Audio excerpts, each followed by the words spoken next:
இயேசு கிறிஸ்துவின் நாமத்தில் வாழ்த்துகிறேன் உங்களை. இந்த இடம் எப்படி இருக்கு? நல்லா இருக்குதா? மலேசியாவில் போர்டிக்ஷன் அப்படின்னு ஒரு பட்டணம் இருக்கிறாரு. கடற்கரை பட்டணம். அழகழகான இடங்கள் இருக்கிறாரு. ஆண்டோடைய சிருஷ்டிப்பே அழகுதானே. அந்த அழகை கூட்டுவதற்கு மனிதர்களும் பல காரியத்தை செய்திருக்கிறாங்க. பாருங்க, இந்த உடன்ல மரத்துல ஒரு அழகான பாலம் அமைச்சிருக்கிறாங்க. ரொம்ப நல்லா இருக்குல்ல. இந்த கரையிலிருந்து அந்த கரைக்கு இந்த பாலத்தின் வழியா போயிடலாம். இந்த உலகத்திலிருந்து பரலோகத்துக்கு போறதற்கு ஆண்டவர் ஒரு பாலம் அமைச்சிருக்கிறார். அது கூட மரப்பாலம் தான். என்ன மரம் நினைக்கிறீங்களா? சிலுவை மரம். சிலுவை மரத்துல இயேசு ரத்தம் சிந்தி மரித்ததுனால, அந்த ரத்தத்தினால நம்ம மீட்கப்பட்டால் நம்ம பரலோக ராஜ்யத்துக்கு போக முடியும். வேற வழி கிடையாது. ஒரே ஒரு வழிதான், அது இயேசு கிறிஸ்து தான். ஏனால் அவர் தான் மனிதனுடைய பாவ சாபங்களை சிலுவையில ஏற்று பரிகாரத்தை உண்டாக்கினார். அந்த பரிகாரத்தின் மூலமாக நம்ம விடுவிக்கப்பட்ட அனுபவத்தை பெற்றால்தான் பரலோக ராஜ்யத்திற்கு செல்ல முடியும். நல்லா யோசித்துக் கொள்ளுங்க. சரி, இன்றைக்கு ஆண்டவர் உங்களுக்கு என்ன வசனம் வைத்திருக்கிறார் அப்படின்னு நினைக்கிறீங்களா? 37 சங்கீதம் 19 வசனத்துல, அவர்கள் ஆபத்து காலத்தில் வெட்கப்பட்டு போகாதிருந்து பஞ்ச காலத்திலே திருப்தி அடைவார்கள் என்று சொல்றார். என் பிள்ளைகளே, ஆபத்து காலத்துல நீங்க வெட்கப்பட்டு போக மாட்டீங்க. பஞ்ச காலத்துல நீங்க திருப்தி அடைவீங்க. அப்போ ஒரு ஆபத்தான காலம் வந்தா அந்த ஆபத்திலையும் நீங்க பாதுகாக்கப்படுவீங்க, வெட்கப்பட்டு போக மாட்டீங்க. தாவீது என்கிற ராஜா தான் தன்னுடைய அனுபவத்திலிருந்து இதை சொல்லுகிறார். அவருக்கு ஒரு ஆபத்து இருந்தது. அவர் தேசத்தினுடைய ராஜா சவுல் என்கிற ராஜா தன்னுடைய முழு சேனையோட இராணுவத்தோட இந்த தாவீதை தேடி கொலை செய்வதற்கு தேடினார். ஒரு பெரிய ஆபத்து. ஒரு தேசத்தின் ராஜாவை விரோதமாய் எழும்பிட்டாரு. தன் இராணுவத்தை அனுப்பி கொலை செய்ய தேடுகிறார் என்றால் ஒரு மனிதனால் எப்படி தப்ப முடியும்?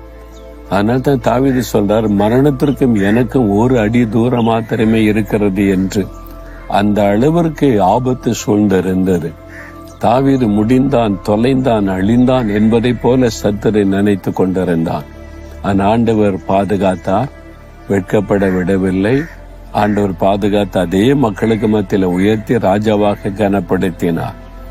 எந்த இடத்துல உங்களுக்கு ஆபத்து சூழ்ந்து உங்களை அழித்து விட நினைக்கிறதோ அதே இடத்துல நீங்க உயர்த்தப்படுவீங்க. நீங்க வெட்கப்பட்டு போக மாட்டீங்க. ஏன்னா நீங்க தைரியமா சொன்னீங்களே, இயேசு கூட இருக்கிறாரு, இயேசு எங்க காரியத்தை பார்த்து கொள்ளுவாரு, நீ உங்களை வெட்கப்பட விட்டுருவாரா? நீங்க விசுவாசத்தோடு சொன்னீங்க தானே, அப்புறம் இப்படி ஆண்டவர் உங்களை கைவிடுவார்? வெட்கப்பட்டு போக மாட்டீங்க. அது மாத்திரம் அல்ல, பஞ்ச காலத்துல திருப்தி அடைவீங்க. பஞ்சம் வந்துட்டாலே ரொம்ப ஆபத்து தானே. இலங்கை தேசத்துல பஞ்சம் வந்த சமயம் நான் போய் இருக்கிறேன். அங்க போனா அந்த மக்கள் ரொம்ப கஷ்டம். அந்த பஞ்சத்தினுடைய பாதிப்பை கண்ணால பார்க்க முடிந்தது. ஒரு நாளைக்கு நம்ம எல்லாம் 3 வேளை சாப்பிட்றோம். அந்த பழக்கம் உள்ளவங்க தான் ஆசிய மக்கள். ஆனா இந்த ஒரு வேளைக்கு, அதாவது ஒரு நாளைக்கு 2 வேளை தான் சாப்பிட முடியுன்ற சூழ்நிலைக்கு வந்துட்டாங்க. ஒரு வேளை சாப்பாடே மறந்துட்டாங்க. பஞ்சத்தினுடைய பாதிப்பு. என்ன கிடைக்கிறோ அதை சாப்பிட்டு பழகி கொள்ளணும் அப்படின்ற நிலைமைக்கு வந்துட்டாங்க. அப்ப அந்த பஞ்ச காலத்திலையும் திருப்தியா சாப்பிட நமக்கு உதவி செய்கிற ஒரு ஆண்டவர் இருக்கிறார். அதெல்லாம் முடியுமாங்க அப்படின்னு சொன்னா, பஞ்ச காலம், மழை இல்லை, வறட்சி, பஞ்சம். அந்த சமயத்துல ஈசாக்கை விதைக்கிறார் வயல் நிலத்துல. 100 மடங்கு பலன். பஞ்ச காலத்தில் ஆசீர்வாதம் வருது. எலியா பாருங்க, கொடிதான பஞ்ச காலம், 3½ ஆண்டு காலம். அப்பொழுது எங்கும் கஷ்டம். தண்ணி இல்ல, குடிக்க சாப்பிட ஆகாரம் இல்ல. அரண்மனையிலேயே வறட்சி வந்து விட்டது, ராஜாவுடைய அரண்மனையில. அப்போ எலியா ஒரு விதவின் வீட்டிலே தங்கி இருக்கிறார். அங்க பஞ்சமே இல்லை. அங்க செழிப்பா மாவும் எண்ணெயும் பெருகி கொண்டே இருக்கிறாரு. அந்த பஞ்ச காலத்துல திருப்தியா சாப்பிட்டு மகிழ்ச்சியா இருக்கிறாங்க.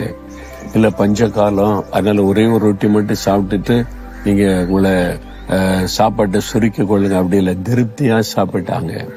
பஞ்ச காலத்துல திருப்தியாய் ஆசீர்வதிக்கிற தேவன் உங்க வாழ்க்கையில கூட ஒரு பஞ்ச காலம்.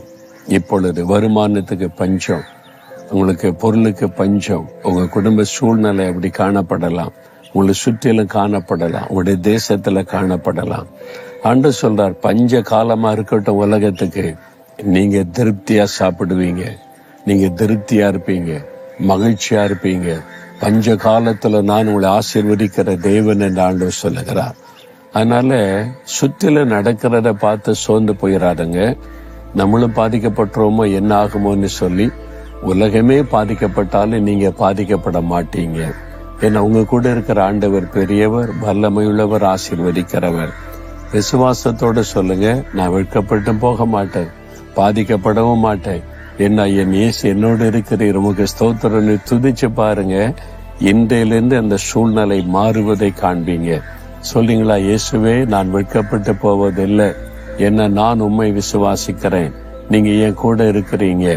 ஆண்டவரே, இந்த பஞ்சங்கள் என்னை சேதப்படுத்தாது, பாதிக்காது, நாங்க திருப்தியா சாப்பிட்டு உம்மை துதிப்போம்.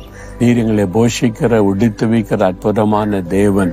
நீர் கூட இருந்தா போதும், இந்த பஞ்சத்தில் எங்களை செழிப்பான நன்மை தந்து ஆசீர்வதிக்கிறீர். ஸ்தோத்திரம், ஸ்தோத்திரம். இயேசுவின் நாமத்தில் ஆமென்.